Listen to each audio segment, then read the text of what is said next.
Okay. Sorry, I had to make sure the thing was recording right. Okay.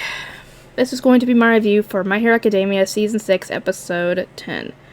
I'm sorry I didn't get it done till now. I was at work when the stupid episode came out, so that usually happens. If I have to close on the weekends, you're gonna have to wait until Sunday to get the recording, the reactions from My Hero Academia. Welcome to Demon School of Raccoon. So, yeah. Anyway, this episode was, I wasn't sure what would happen, though I knew that Deku was gonna be pissed. And, yeah, even I was like, yeah, Shigaraki shouldn't have survived that whole thing. Because even with All For One taking control of his body, that doesn't negate the damage. That doesn't negate the damage that Endeavor did to him. He shouldn't have survived that. And I've heard other people comment that the body of Shigaraki kind of looked like Armin when he sacrificed himself back in the season 3 part 2.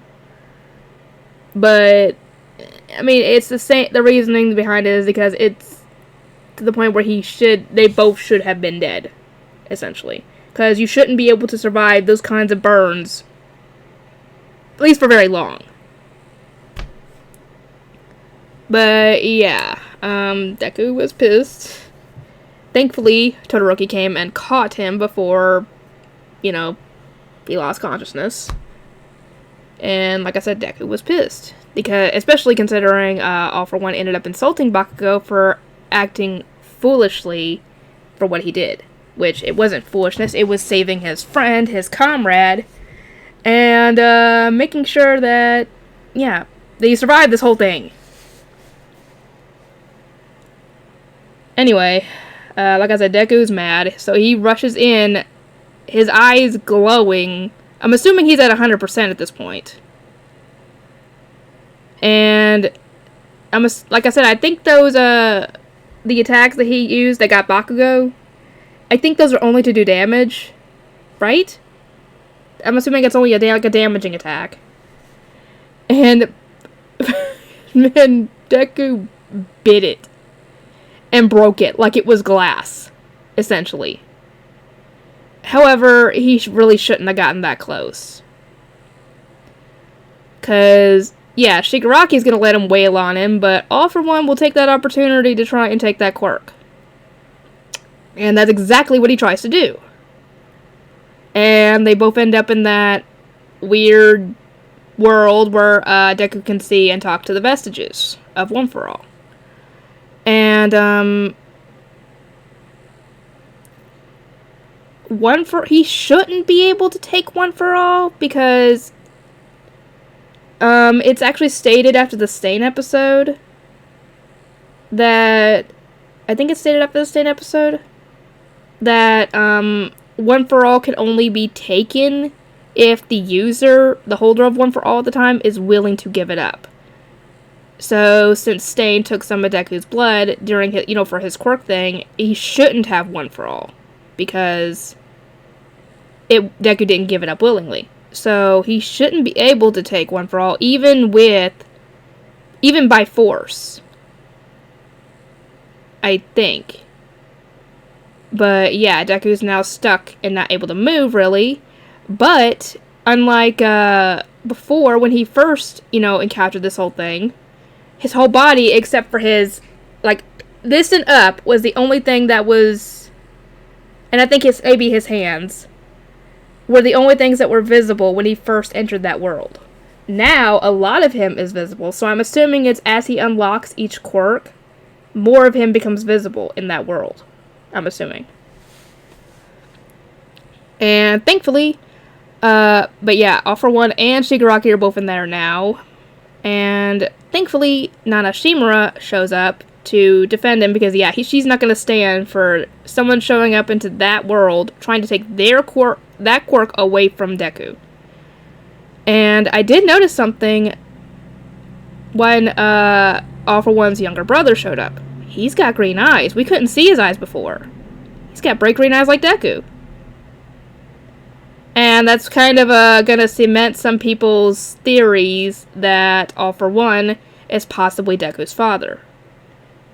I don't know. I mean, it's crazy, but I mean, we've seen crazy theories before become reality. I mean, freaking Steven Universe is one that nobody saw coming, I think. No, actually, some people kind of theorized it way early in the show, but never... I don't know if they actually believed it themselves, but that theory was actually proven right, that rose quartz was pink diamond. But, yeah, I mean, like I said, we've seen crazy theories that people have come up with, and people have, tried to debunk them, saying that this is not right, this is not true, because this, and this, and it turns out that the other person was right, and the one who was trying to debunk it was wrong. There's only, like, a handful of reasons as to why people think All For One is Deku's father, but, I mean... green eyes aren't really a different trait that... Now, if it was like a multicolored eyes, like, like a rainbow kind of eye that Deku had, if he had that kind of eye color, then yes, that's a really rare eye... That I would say it's a really rare eye color in an anime. And if the brother had that same eye color, then yeah, you would kind of suspect that maybe they're related in some way. But green eyes aren't that rare. If somebody could let me know what would possibly be the rarest eye color in that show, from what you guys have seen, I'd love to hear that. But yeah, between Nana Shimura and the brother, they're able to essentially hold him back a little bit and essentially claim that, yeah, we're not letting you take this quirk, we are staying here. And he explains that, All For One actually explained to Shigaraki why those vestiges are there. And apparently, in real life, when you get an organ transplant, you can possibly... Well, he claims that you can possibly get some of the personality traits of the person who gave you the organ. Is that actually something that happens in real life? Or is that just something that's in this anime? Because if it's just something in this anime, that would make sense as to why apparently quirks can also do the same thing. Well, then again, nobody else can really give out quirks or take them except for All For One and One For All. And he kind of confirms what he's saying because apparently when he would be dreaming at night, he'd be having like fragments of the people that he took the quirks from essentially attacking him in his dreams. And whenever he would give that certain quirk to somebody, like if he was giving it to a Nomu or something, he wouldn't have that dream again about that person ever again. So it makes sense in that context as to why the vestiges are there. But One For All is still a kind of unique quirk with this whole thing. That, yeah. I was kind of hoping that they would show more than just Nana Shimura and the brother. I was kind of hoping they would show the Black Whip guy and maybe some of the others, but then again, that would kind of spoil what the other quirks were. But, yeah, I guess that's probably why they didn't. I mean, they could have still shown the Black Whip guy. I mean, hello. He's already unlocked that one and Float, so why not show him too? But, yeah, essentially, he told his brother that you only use people and take quirks so you wouldn't understand, but Deku essentially is so obsessed with saving people and protecting people that he even forgets about his own well-being, his own health, his own safety because of that. And that's shown many times in this show, where he's tried to protect people and help people even when he's getting his butt kicked. Not even batting an eye at this. And thankfully, Deku's able to, I guess, either get mad enough to where, it's either he got mad enough to be able to move again, or the rest of the holders of One For All were able to empower him enough that he was able to knock the two of them out of that world and back into reality. So, Deku essentially is out cold at this point. And I'm assuming Shigaraki is too, and Gigantomachia is still heading towards them. And apparently is going to get there in like 10 minutes, so that's probably what next episode's going to be like. Oh god, I know the title of that episode, and I have an idea of what's going to happen, and oh boy. Yes, I already know who Dabi is. I already know I got spoiled. And the fact that there was a theory throwing around about him on that whole topic, and it turned out to be true, yeah, most people will probably have an idea if they've seen that theory of who he is. So yeah, that episode's gonna be crazy, but we have to wait till next week. Oh, are they going to release that episode on Christmas Eve? That would be great. I could get it out before... No, actually, I might not be able to get it out before Christmas. Because if it comes out around the same time it usually does, which is like really late, then I might not be here when it comes out. I don't know. It just depends. Anyway, while that's going on, the rest of the villains are heading towards, Shigaraki. And, Toga is still kind of dealing with her issues and her feelings towards what happened to Twice and everything. And she wants to go and ask, Deku and Ochako if they were given the opportunity, would they kill her? Like Twice got killed. And my thinking is that no, they wouldn't, unless they had no other choice. Because like I was saying in the reaction, Hawks knew that Twice had a chance to possibly be redeemed. To surrender, get the mental help that he needed, and possibly re-enter society as just a civilian. But he tried to help him. He tried to get him to surrender so that way he wouldn't have to kill him, because he didn't want to. He had seen Twice as a possible friend by this point, but yeah, Twice refused, essentially. He didn't want to. He was essentially beyond help at this point.